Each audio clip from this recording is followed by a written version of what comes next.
In a year when more women than ever are running for Congress, we have two women squaring off in a local race for the House of Representatives. One of them, Pam Keith.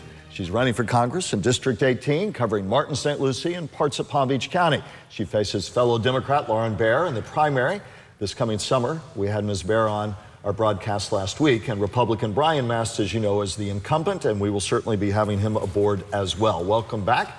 You were here a few years ago when you were making a Senate run, got some big endorsements at the time, but you are back now. Among them, the Miami Herald endorsed you in the primary at that time.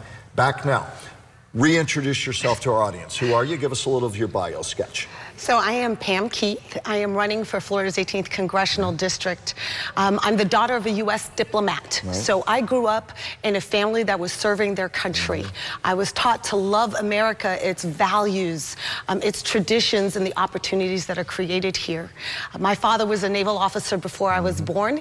He taught me that service to country is an honor and a privilege. You followed him into the Navy and the legal corps. I did. I became a U.S. Navy judge advocate right out of law school. I went to law school in Boston at Boston College, and it was a tremendous honor to serve. I don't know how many of the viewers have seen that movie, A Few Good Men, but that's what I did. I defended sailors and Marines in trouble. I also just gave them good legal advice when they needed help with indebtedness or taxes or divorce or whatever. I couldn't do their cases for them, but I could point them in the right direction. And then came back and now doing law here. Talk a little bit about that, what you're doing back home, so to speak. Yes, well, I was recruited to Florida with Florida Power and Light some years ago to be a senior labor relations counsel for them. I love labor law because it's an opportunity to resolve problems in the context of trying to find win-win solutions. Given that life experience, talk about your priorities. And just before we went on camera, you said, you know, I've got so many things going around in my mind right now. What are your priorities should you be elected as Congresswoman from District 18? I mean, I think the first priority is addressing healthcare issues in our country. And it's not just on the insurance side. I mean, we can talk about the Affordable Care Act, and I believe that healthcare is a right. We should be moving to single-payer healthcare. But what we really need to address is that healthcare is not a market like sneakers or TVs. You don't have a bargaining position when you're desperately in need of medical care or a certain kind of pharmaceutical. And that desperation leads people to have to pay more and more for our pharmaceuticals, maintenance, and even things like preventative care. What we need to do is address the fact that many pharmaceuticals are pricing medications with no correlation to actual cost. And absolutely out of control profits, and the consumers are stuck in the middle having to pay way more for these products than they should. Ms. Keith, your opponent, Ms. Bear, last week talked about the need for more universalized health care, stopped short when I talked about single payer, said wanted to look at the dynamics, but certainly extending the reach of the ACA, the Affordable Care Act. And she worked under the Obama administration. Your presumptive opponent, should you get past her in the primary, Mr. Mast, of course, does not believe and has said, listen, ACA hasn't really worked. It's too costly. A lot of people were told you can keep your insurance if you want to. They couldn't. A lot of people being priced out of the marketplace. How do you speak to those kind of critiques of the ACA? Well, I think the first thing we have to admit is that Mr. Mast and the Republican Party's option to Obamacare is no care. Right? You just are on your own, and you get the health care you can afford, and if you can't afford that, then you get nothing. To me, that is not only an illogical position, it's an unpatriotic one, because people die prematurely when their medical situations are not handled. So how do you address the fair critiques, which even back in the Obama administration, they admitted it's not rolling out the way we thought. They've tweaked it a lot since then. How do you address the critiques between those who hold the position Mr. Mast does, all the way over to single payer, which even the Obama administration would not touch? They thought single payer was a rail of politics they could not go to. You're sitting here saying you want to go there. How do you address the criticisms, though, and find some middle ground from where you want to be to where your opponents are? Well, the first thing we have to understand is that a lot of that critique about the aspects of the Affordable Care Act that don't work are by the people that created those aspects to not work. The sabotage of the Affordable Care Act was really the top priority of the GOP. So for them to turn around and say, oh, look how it's not working, without owning the fact that they're the ones making it not work, is a problem. I think moving towards single payer, Mike, is really about efficiencies in the system. Every employer out there now has to be a healthcare provider. And that is not just duplication of effort, that's multiplication of effort. Certainly Democrats on the Hill, some of them talking about that. It would put you more in the Bernie Sanders wing of the Democratic Party. More centrist Democrats don't want to say the word single payer. Do you worry too liberal of you for the race you're running and the place you're running? I don't think liberal or centrist or conservative is the right question. I think the question is, do you have a solution that actually works for the American people? You talked about other key ideas. Yes. What are the other things that, if you had to say, in my first 6 months to a year, these are the one or two things I tackle? You talked healthcare. What's the other? There's two others that I'm really concerned about. First is gun reform. I believe in the Second Amendment rights, but I also believe that we can make much smarter gun policy. What I'm advocating, Mike, is that every gun owner should carry liability insurance. The process of purchasing liability insurance is the process of risk assessment. So if you are a smart, safe gun owner, your insurance probably would be very low, just like a smart, safe driver. But that risk assessment process allows a company to look into a background and decide, hey, is this too risky for the greater population? Right now, the kids in Parkland that were injured, or some of them are still in hospitals, some parents are paying out of pocket for their care. If those kids had gotten hit by a car, who would pay for that? What about the argument that many will make, who will say it begins to impinge on my Second Amendment rights, and don't go there? Right. I would say that there is no right in the Constitution that doesn't come with responsibilities, and that being required to carry insurance doesn't stop you from having a gun, but it makes sure that the risk of that is not borne by the public. And to Parkland, you've been very clear about your feeling on assault weapons. You would like to see them banned. In fact, Congressman Mast, the Republican incumbent, has said that as well, as does your opponent.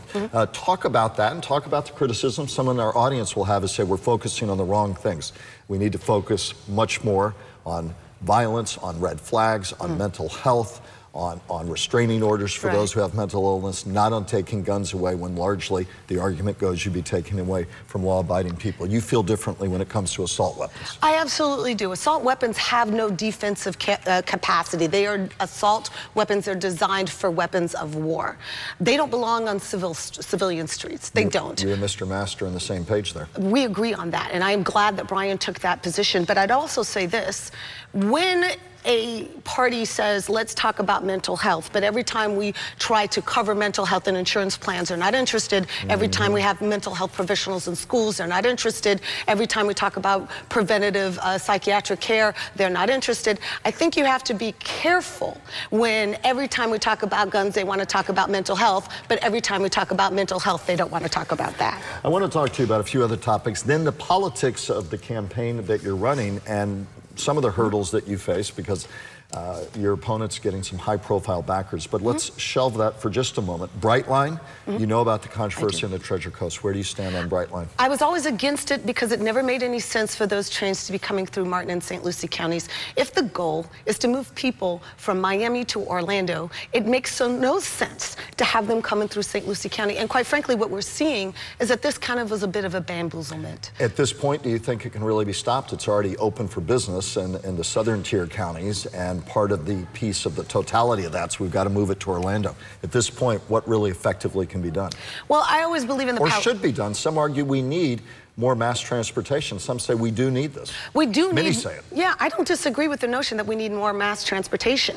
But a transportation system that doesn't even have a stop in Martin or St. Lucie County for people to get on the train is not a method of moving people through Martin and St. Lucie counties. How can you do a better job if you were to go in as a freshman congresswoman than Brian Mast, let's say, when it comes to the toxic algae crisis, still haunted by that on the Treasure Coast, building a reservoir south of the lake, trying to move water instead of east and west south. A lot of controversy about how much more needs to be done, where we do it, how we do it without dislodging those in the agriculture industry, the sugar industry south of the lake, people who make their livelihoods generationally there. Where do you stand on what more needs to be done to get money from the feds for toxic algae cleanup, for new water reservoirs, and effectively, how can you do that as somebody who would be new to Congress more effectively than the incumbent? Well, I think part of Brian's ineffectiveness is he's a small player on a team rowing in the wrong direction. What's that? In the sense that pretty harsh critique. Well, I think it's a fair one. I mean, let's be honest. The GOP has not taken environmental stewardship as a serious issue. And so even if Brian were to be taken at his word of caring about this issue, his party is gutting the EPA, and it's not taking environmental stewardship seriously at all. I think the difference between myself and Brian in terms of effectiveness is that the Democratic Party does believe in environmental stewardship. And I would be able to spearhead a team that is looking to make sure that the St. Lucie River and the Indian River Lagoon are protected. Let me talk a little bit, if I may, about the campaign. There was one article that said you and Ms. Baer in many ways are very much alike on all the major issues. So why are you a better candidate than she for this Democratic electorate that will make its choice this summer to move on to the general election? What separates you from her? It's not a question of what separates her and me philosophically. It's a question of which one of us can actually beat the incumbent. So the question is, who has the passion, the fire, the energy, who can drive out the vote, and who's a better matchup to Mr. Mast on a stage where we're going to have to debate the issues. I know that the horse race and the campaign fundraising makes many in the political world cringe, say it's a long way out, but the fact of the matter is she's getting support from Democratic Party leaders. Nancy Pelosi, Steny Hoyer was in town, about 3 times more in campaign contributions, which, right, wrong, or indifference, the mother's milk of campaigns. How are you going to overcome that support she's getting? She worked for the Obama administration, getting that support, outpacing you on fundraising. What's your argument? How do you make your case that, listen, I may be the underdog financially, but I'm the one you need to look at in District 18? Well, there's no question in my mind that Lauren Baer would be an excellent representative of Steny Hoyer. Or Nancy Pelosi. She lives exactly like they do. The question is, who's a great representative here? How do you mean that? Well, she's lived in D.C. for years. She comes from a very wealthy family and is very much tied to the inner workings of the party. That's not the question that's being asked by Florida 18 voters. They want to know who represents them. And that's the person who lives like they do, the one who lives in the district, who has gone through some of the same struggles that they have, who maybe didn't have the advantages of wealth and access that Ms. Baer has, but understands the day-to-day struggles to maintain great schools, to make sure that your kids have great health care, to make sure that your parents have the senior care and the nursing facilities that they need. And of course, when we're talking about going head-to-head against a guy who served honorably in the Army and lost his legs and really sacrificed, it is really important that the Democrat also has served, that they have sacrificed for their country and can talk about those issues from a position of experience. There is a world of difference between empathy and experience. I can always empathize with what someone else has gone through, but it's very different when I can say, I've been through that myself. And I know in terms of healthcare, veterans care, important to you. We'll talk more about that as we get you back over the course of the summer. But it's a year of sea change. More women, record-breaking number of women around the country running for Congress. Talk about the larger issues in play in your mind in a country that's so polarized in many ways right now politically, and what's at stake in a bigger, more holistic way to you in the race, the midterm elections this year, from your perspective? I think the bigger issue, the big elephant in the room, is what we're seeing out of Washington, D.C. in this administration.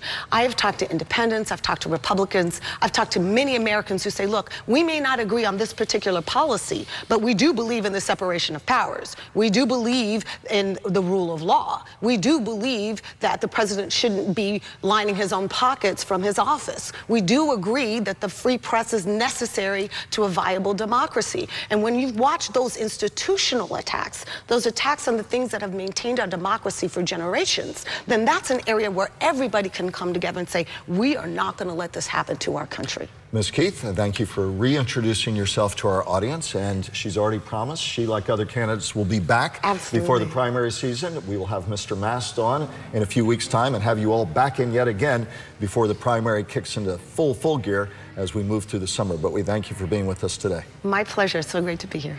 Coming up, they're about to become the largest group of voters. Who are they? What are their likes and dislikes and motivations? Next.